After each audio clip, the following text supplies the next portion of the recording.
So diggity diggity diggity diggity hey. Hai. Assalamualaikum dan salam sejahtera. Berjumpa lagi bersama saya Alfa Hafiz Amin di sini. Alhamdulillah.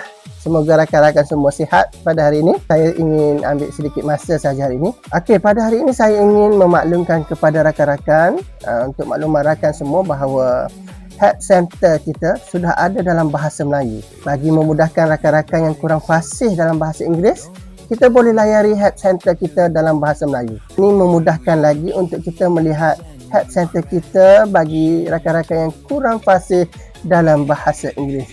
Ya, seperti yang saya sedia maklum, ramai sebelum ini saya mendapat aduan daripada rakan-rakan bahawa kenapa Help Center kita hanya dalam bahasa Inggeris saja. So, pihak Grab sudah upgrade sistemnya dan telah memasukkan Help Center dalam bahasa Melayu. Okey guys, jom kita tengok macam mana. Okey guys, macam mana kita nak lihat kita punya Help Center dalam bahasa Melayu? Okey, step pertama, contohlah. Okey, untuk kita buat sebarang aduan, kita boleh pergi ke profil kita. Okey, dan kita tekan Help Center kita yang di atas sebelah kanan. Okey, dan kita scroll terus ke bawah sekali ya. Dan kita terus tekan pilih bahasa Melayu. Okey. Dan kita boleh tekan cek untuk dapatkan bantuan. Okey. Lepas tu kita pilih pada topik lain. Okey, contoh isu dompet pembayaran. Okey. Dan semak baki dompet dan status pengeluaran tunai.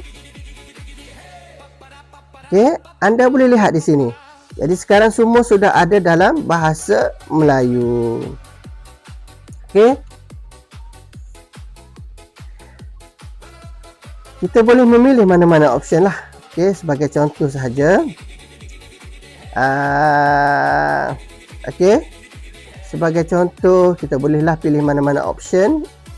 Sebagai contoh, kita pergi ke topik lain dan kita boleh tengok isu, apa-apa isu kita yang kita mahulah. Okey, contoh pendapatan. Okey, tengok semua sudah ada dalam bahasa Melayu. Semak tentang bonus dan insentif saya. Okey, kita boleh lagi tengok. Okey, isu ketersediaan tempahan.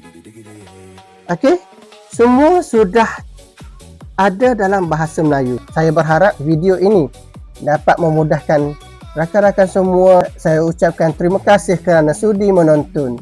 Assalamualaikum dan salam sejahtera. Jumpa lagi di lain episod. Sekian, terima kasih.